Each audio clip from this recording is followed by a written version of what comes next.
I've been spending a lot of time recently thinking about the tools we are using for 3D data processing and how they actually shape the way we work and we think. And that makes me think of this specific quote. A good tool improves the way you work, a great tool improves the way you think. And this is what Jeff Dunterman says. And I love that, especially in our today's world. Now, I think this is super relevant with 3D, especially with the landscape of software, AI solution, hardware. Where do we even start? And actually, many of us, myself included, often struggle to know by which end to take the rope, and also to know if a 3D tech is worth the investment. So if you were about to enter the field of 3D, what should you put in your 3D backpack? So now, for more than 15 years, I've experimented with a set of tools, method, hardware, software, AI tools, you name it. And I believe that I now found a solution, actually a framework, to make all of that digestible. And the good news is that it works. I use it with my teams and my students. And this is what led me to create what I'm thrilled to unveil, the 3D Master Toolbox.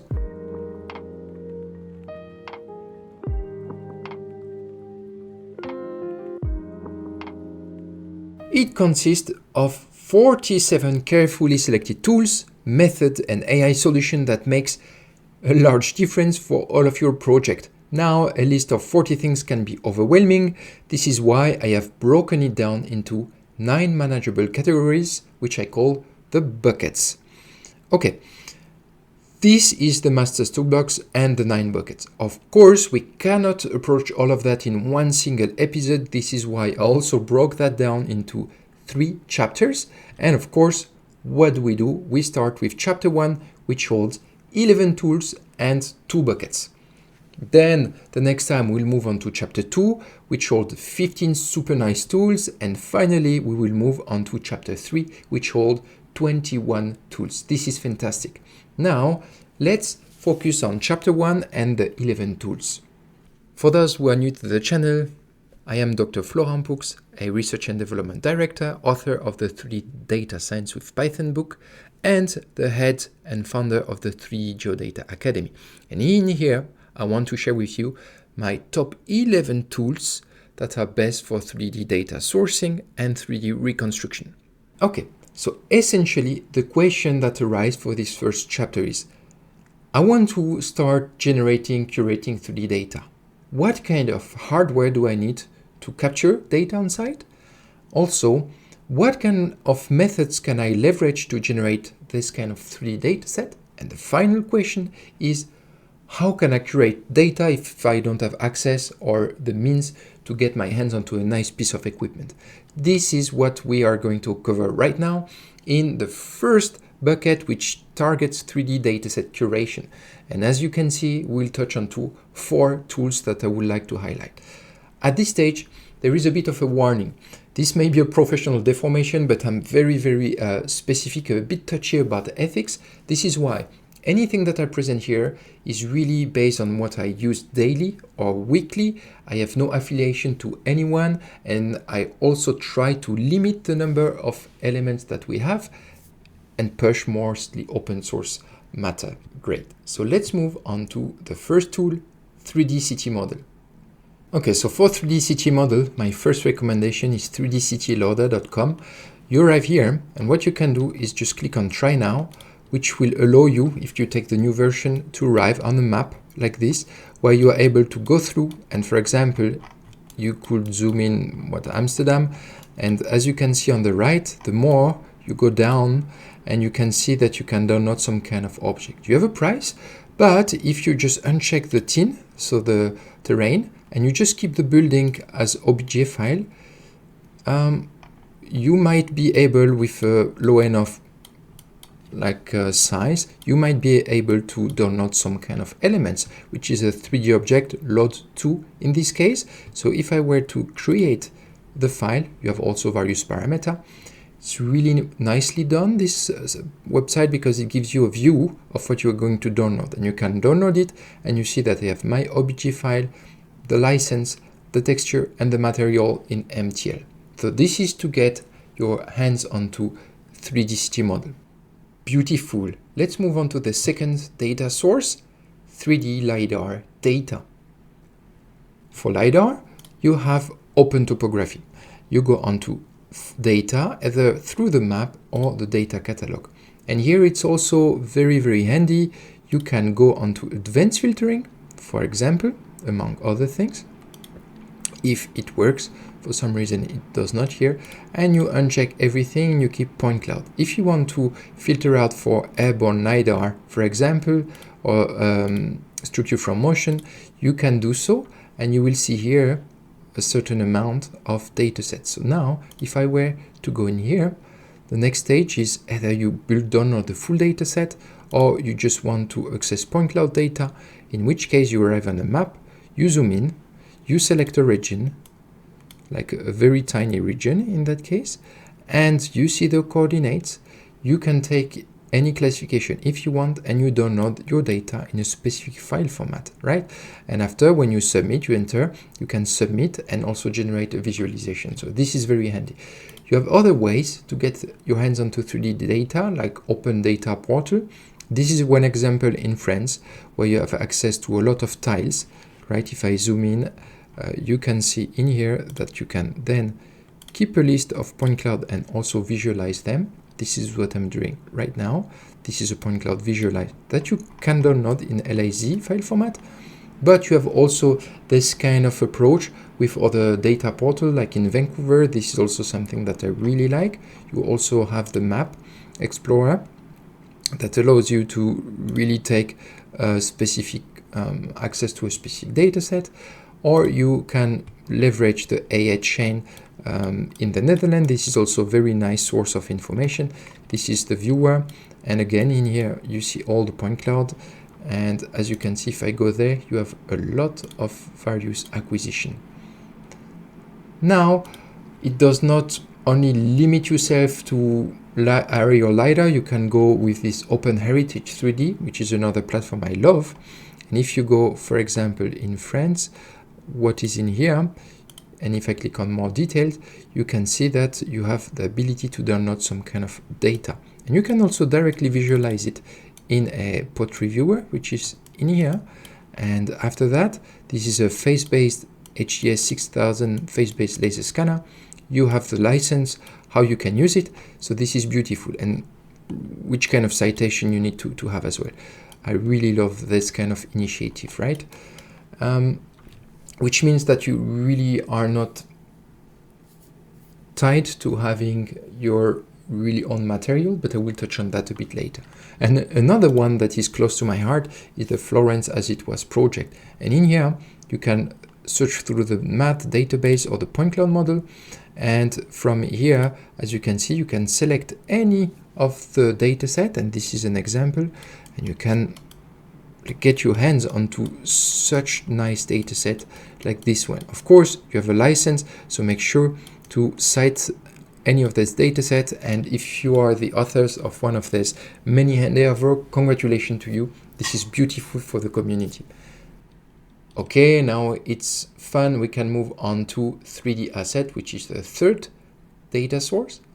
Now, talking about 3D asset, you have Sketchfab, which is really nice. You can search for any 3D data model, and you can take only one that are downloadable. And for example, this one looks like it's free. You have sometimes paid model, and sometimes you have model with animation. And Sketchfab allows you to showcase what kind of lightning reflection you can have if your texture is nicely baked in, for example, or not. And yeah, this is the number of download, for example, for this guy. So 3D code, very nice little robot. For 3D asset, you also have Turbo Squid. This is how they call it, 3D model for professionals. This is really like what we had. And in here, if I want a knight, or chess knight would be good, but I need to improve my chess game. Okay, so you see a price, you have specific license, but I guess in here, if you put free to use or free price, you have some of it. And if I go onto max price $0, yeah, you can, for example, get this bust that may be useful for you. And finally, the fourth one is external resources. Talking about external resources, you have My Pillar, and here you have the map that you can go through, which essentially holds a lot of 360 imagery as well as nerves. So this is a nerve that was generated with My Pillar. So this is very cool. This is the guy of Mosaic, Jeffrey Martin. Also in here, in OpenStreetMap, you have various layers that you can show. So like the cycle, the standard map, and you can start modifying stuff, but all of what is in OpenStreetMap is an open repository that you can leverage.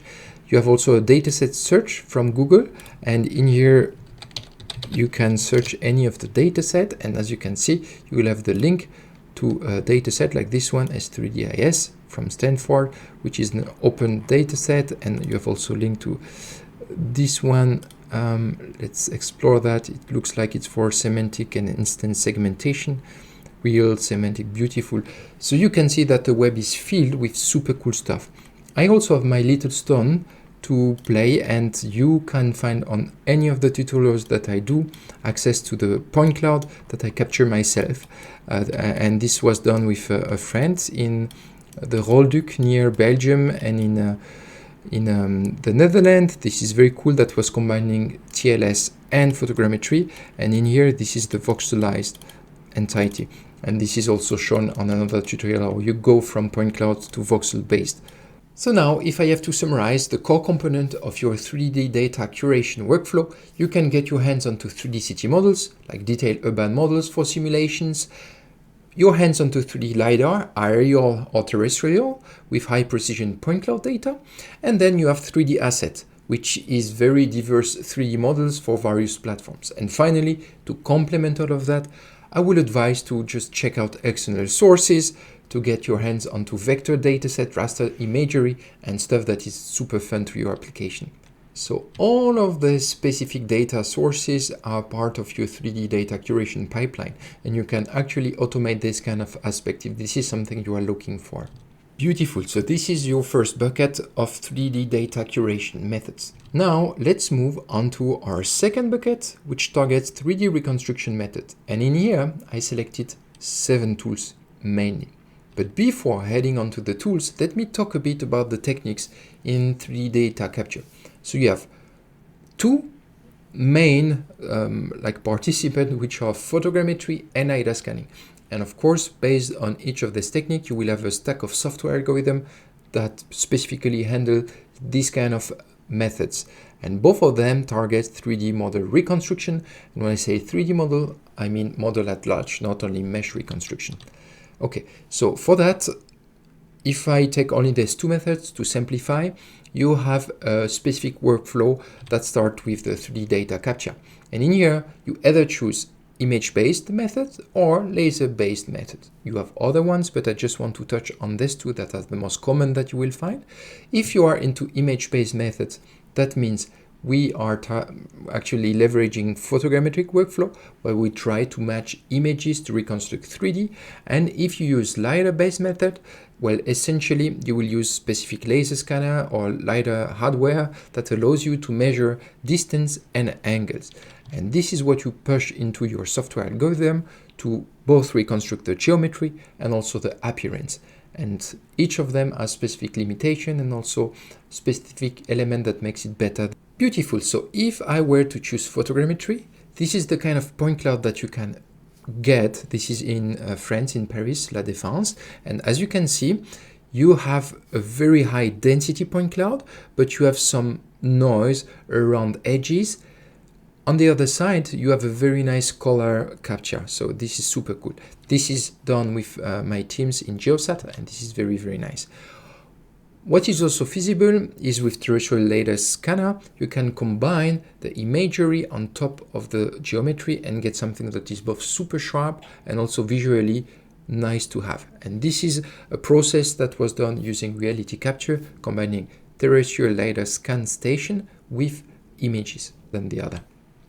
Right, so those are the 2 main tools, method that you can leverage, but you also have another one that is popping up, right?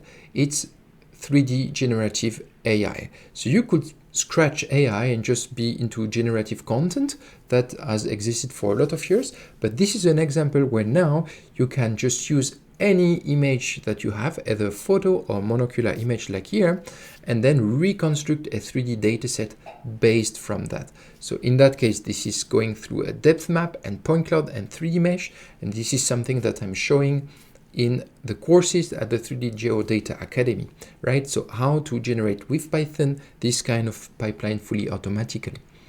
Beautiful. So really in here, what we want to answer is which method tool to use for 3D data processing. So either photogrammetry.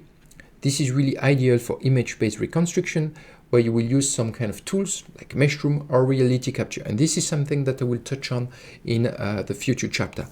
Or you prefer to go with Lidar, which is really best for high precision 3D data acquisition with specific options like terrestrial laser scanner or handheld scanner. And finally, if you want something that is mostly for creative creation, well, you can go onto generative AI, which is super suitable for data generation with inference work like Microsoft Trellis. Beautiful. So now let's touch onto the first hardware recommendation, smartphones. Now, I just want to say that all of that is through the article. I detail exactly the recommended material list for the smartphone and the price range. Now we can move up a notch with DSLR cameras. For the DSLR, same thing, what you should keep in mind. The tool number 7 is also up to, for the handheld LiDAR scanner as well, notch with handheld LiDAR.